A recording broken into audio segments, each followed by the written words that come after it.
ఇక్కడికి చెరువుటదా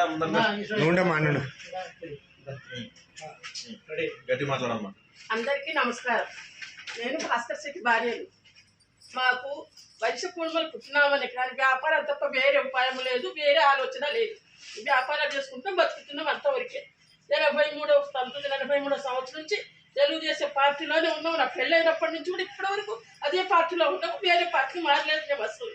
నిన్న జ్ఞానేశ్వర్ గౌడ్ గారు ప్రెస్ మీట్ పెట్టి మాట్లాడినందుకే మేము ఈరోజు ప్రెస్ మీట్ పెట్టినాం, కానీ మాకు పెట్టాలని ఉద్దేశం లేదు.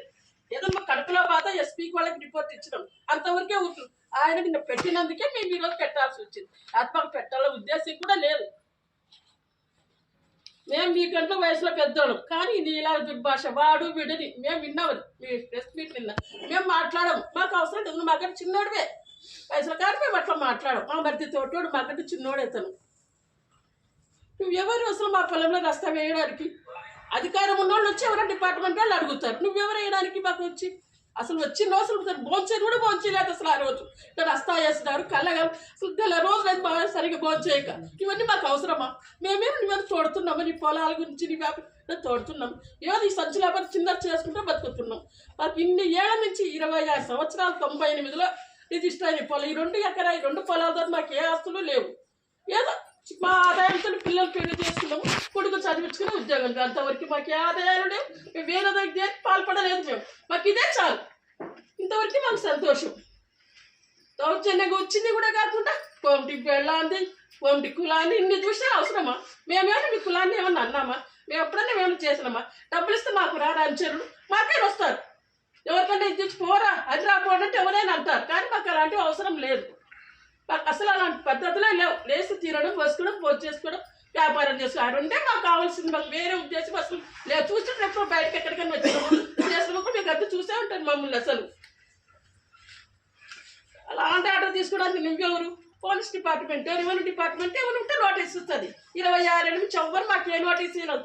ఖాళీ చెయ్యరు కానీ, ఎందుకు పైన వేసినామని కానీ, ఎందుకు ఎవ్వరు ఏం చేయలేదు. రిజిస్టర్లు అయినాయి. అప్పట్లో ఈ గవర్నమెంట్ కూడా మాకు తెలియదు. మాకు అప్పుడప్పుడు పెట్టి కొత్తగా ఇది తెలియదు. మాకు అసలు ఏమి తెలిసి ఇప్పటి వరకు తెలిసింటే అసలు మేము కొనేవాళ్ళం కూడా కాదు, మాకు తెలియదు. వాళ్ళు రిజిస్టర్ చేసినారు, మేము చేసుకున్నాం, పొలం వేసుకుని బతుకుతున్నాం. నిన్న నువ్వు ఇన్ని మాటలు మాట్లాడుతూ మాకు ఎట్టయితే వచ్చు?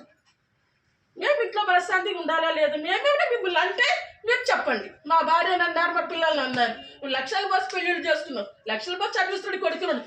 నా కొడుకు కావట్లేదు, డిగ్రీ చదివినాడు, దేవుని ఉద్యోగం వచ్చింది. అక్కడ చదువు స్తోమత కూడా లేదు. మేమేమన్నా అన్నామా?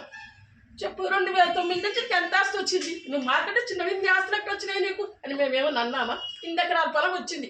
పప్పులకి ఒక వ్యాపారం లేవు, ఏమీ లేదు. మీ తండ్రి పంచించిన ఆస్తులు లేవు మాకు తెలిసి. అయితే ఆ పెళ్ళైనా అబ్బాయి మా మధ్యతోటి అన్నీ తెలుసు. అబ్బాయితోటి నాకు తెలిసి వచ్చింది ఏమేమి అంటున్నామా?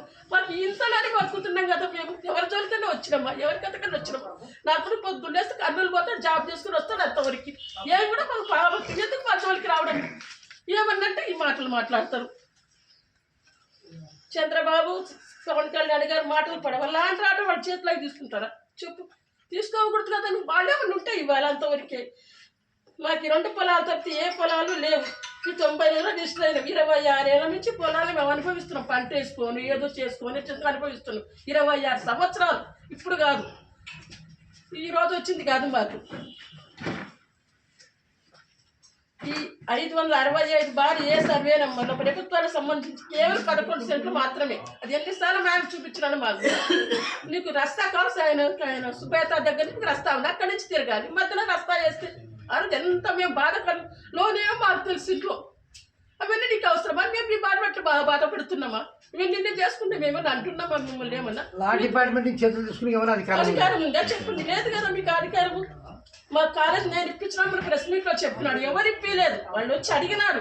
వాళ్ళకి పొలం నచ్చింది, గోడౌన్లు కొన్ని ఉన్నాయి అప్పుడు పాతవి, కొన్ని నచ్చింది, కొన్ని కట్టియమన్నారు, చేరినారు. వాళ్ళు డబ్బులు 5 లక్షలు అడ్వాన్స్ ఇచ్చినారు. మాకు 2 లక్షలు ఇవ్వని అడిగినాడు, కానీ మేము ఇవ్వలేదు. ఆయన ఎర్ర బజార్ అని ఎవరో ఆయన వచ్చినాడు, సెటిల్ చేసినాడు. ఆయన మేము కృతజ్ఞతలు రోజు చెప్పుకుంటున్నాం. అంతవరకు జ్ఞానేశ్వర్ గౌడ్ గారు చేసి మాకు ఏమీ లేదు. నచ్చింది ఉన్నారు వాళ్ళు, అంతే కదా.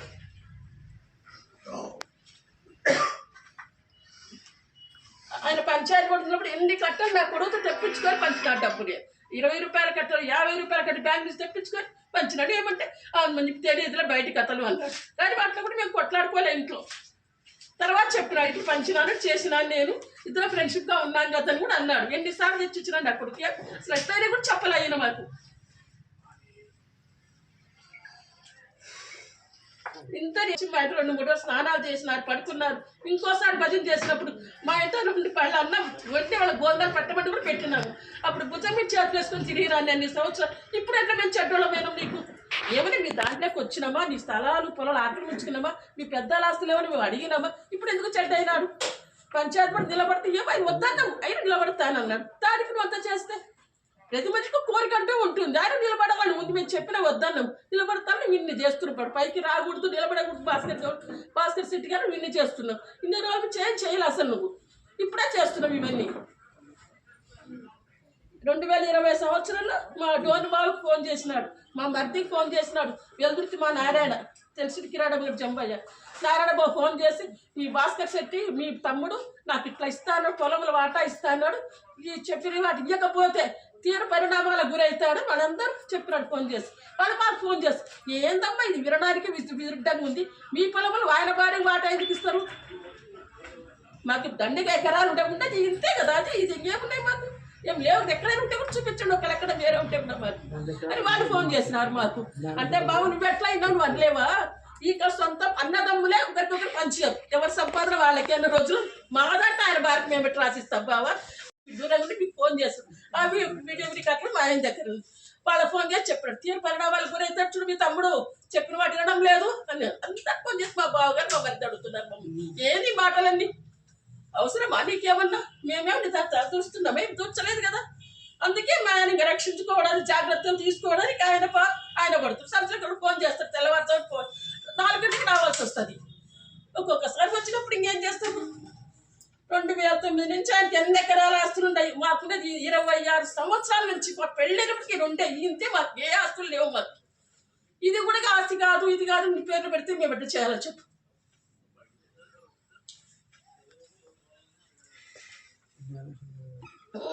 అది 2013 సర్వే నెంబర్ అధికారం ఉన్నప్పుడు ఆక్రమించుకున్నాం. మరి దాంట్లో చెప్పచ్చు కదా, నేను ఇప్పుడు బియ్యం గోడౌన్లు కడతాను, అది కడితే ఇది కడితే ప్రెస్ మీట్లో చెప్పాడు, అయితే తన దాంట్లో కట్టుకోవచ్చు కదా, 2 ఎకరాలు ఉంది కదా. రిజిస్టర్ పొలంలో కట్టాలి, నీకెందుకు ఉద్దేశం వచ్చింది, అసలు ఆలోచన నీకు ఎట్లా వస్తుంది అసలు చేసుకోవాలని. 20 ఏళ్ళ రిజిస్టర్లు అయినా పూల వీరము చేసి ఇచ్చినది, మనం దాంట్లో ఖాళీ పెట్టు ఇంతవరకు పెట్టలేకనా, పెట్టలేక వీళ్ళంత డిపార్ట్మెంట్ పెట్టలేక రిజిస్టర్ అయిపోయినా వాళ్ళు కూడా ఏమని లేదు. నువ్వేం జోక్యం చేసుకోవడానికి మా దాంట్లోకి అసలు నా పేరుతో ఇంకో పొలం ఉంది అక్కడ, మొన్న 20 లక్షలు ఇచ్చినారు, మిగతా ఇస్తామని ఇవ్వలేదు. గడువు దాటిపోయి సంవత్సరాలు అయింది, వాళ్ళు ఇప్పటికీ రాలేదు. వాళ్ళు వచ్చి అడుగుతారు, మేము 20 లక్షల రూపాయలు మిగతా డబ్బులు కట్టమంటాం, లేదంటే ఈ రోజు రేటు ప్రకారం ఇవ్వమంటాం. నువ్వు మనుషులు పంపించి మనం దౌర్జన్యం చేయాల్సిన అవసరం లేదు, నీకేం పని అది, నా పేరు ఎక్కడ ఉంటే నీకేం పని. పంపించడానికి ఆయన ఎవరు తీసుకున్న ఆయన ఉన్నాడు, అమ్మిన వాళ్ళు మేము 20 లక్షలు పట్టుకొని ఇస్తామో ఈ రోజు రేటు ప్రకారం ఇస్తాం, ఆయనకు మాత్రం నీ మనుషులు మేము దౌర్జన్యం చేయాల్సిన అవసరం ఏముంది, నీకు జోక్యం కాదు కదా అది, నీకేం అవసరము. ఆయన ఇచ్చినట్లు రాలేదు, మిగతా డబ్బులు కట్టలేదు, రాలేదు. ఇంతవరకు ఇప్పుడైనా అసలు 20 లక్షలు ఇవ్వకూడదంట, అగ్రిమెంట్ ప్రకారం డేట్ అయిపోతుంది, అయినా ఏమి ఇస్తామంటున్నాం, వద్దు మనకు ఒకటి కష్టం, ఈ రోజుకే ఇస్తామంటున్నాం మేము, మిగతా డబ్బులు ఇచ్చి తీసుకోమని చెప్తున్నాం. నువ్వేం జోక్యం కలిగించుకోవడానికి మా దాంట్లోకి లాండా నీ చేతులు ఏమైనా ఉందా? శివ బంగారగడి శివని రామలకోట ఫ్లాట్ వ్యాపారం చేసే పిల్లడు పేరు మాకు తెలియదు, మీరు నలుగురు వచ్చి మాత్రం రస్తా కావాలంటే అని ఏర్పాటు చేస్తామనే మాట కూడా, దానికి సంబంధించిన వీడియో కూడా మా కాడ ఉంది. ఇప్పటి నుంచే ఇదంతా చేస్తున్నాం, నిలబడితే ఎక్కడ గెలుస్తాడో తనకే నమ్మకం లేదు. మాకు నమ్మకం ఉందో లేదా మేము నిలబడాలనుకుంటున్నాడు ఆయన, అంటే ఆయన నమ్మకము. మరి వాడు చెయ్యదు, ఏం చేయొద్దు, నిలబడదు. ఎవరి కేసు ప్రజలు వాళ్ళు నచ్చిన వాళ్ళు వాళ్ళు వేస్తారు, పైన దేవుడు ఉన్నాడు, ఎవరికి రాసిపెట్టి వాళ్ళ ప్రకారం జరుగుతుంది. నువ్వు చేయాల్సిన అవసరం ఏముంది, మా ఈ పొలం ఎందుకు ఆ పొలం ఎందుకు, ఇవన్నీ నీకు ఏమవసరం. మా దగ్గర రాత్రి కలగాల్సి గోడౌన్ ఖాళీగా ఉంది, ఇది నేనన్నా బజార్లో ఆడవాళ్ళు ఉన్నారు, కాంగ్రెస్ నాయకులు ఉన్నారు, వాళ్ళందరూ మనం ఏమనుకుంటారు అంటే మీరు జ్ఞానేశ్వరుడు మాట ఇచ్చినారు అని అప్పటికప్పుడు ఎల్లో కలర్ సున్నం గురించి పార్టీ ఆఫీస్ మా ఇల్లు ఇచ్చినాం. మేముండే ఇల్లు ఎవరు ఇచ్చిన మాట కోసం మేము ఎంతో బాధపడ్డాం. ఏమనుకుంటారు ఏమో, కాంగ్రెస్ నాయకులు బాస్కెట్ ఇచ్చినాడు కదా అనుకుంటారేమో అనుకున్నాం. ఏమైనా కానీ మాట ఇచ్చినాం అని మాట తప్పని సున్నం గురించి గడిగిచ్చి పార్టీకి ఇచ్చినాం. మేము మనం చంపుకోవాలి, ఎందుకంటే మాట స్నేహితంగా ఉన్నాం కాబట్టి. ఉన్నట్టంగా రేపు ఆయన గెలుస్తూ మమ్మల్ని అసలు ఉండాలిస్తాయి, మేమే రెడ్డిపోవాలనుకున్నాం. ఊరి ఎక్కడైనా బతుకుతాం, మేము చేసుకుంటాం, ఎక్కడైనా చేసుకుంటాం, అంతే కదా. అందుకని మమ్మల్ని అసలు బతకనియడేమో ఆయన గెలుస్తాయి. పోకపోతే మాకేం పెట్టాలి అప్పుడు కర్నూలులో జాబ్ అక్కడే పోతే అక్కడే ఉంటుంటాం అంతే ఏమి పోతే మాకు ఆస్తులు పోతాయని ఏం లేదు ఇంతే కదా మాకున్నది ఏముంది ఏం లేదు ఉన్న 2 బాడికి ఇస్తామంటే ఇది అమ్మేసుకుంటే వెళ్ళిపోతాం అంతే మాకేం లేదు. జ్ఞానేశ్వర కూడా ఆస్తి వచ్చేసి 100 ఎకరాలు 150 ఎకరాలు ఉంది.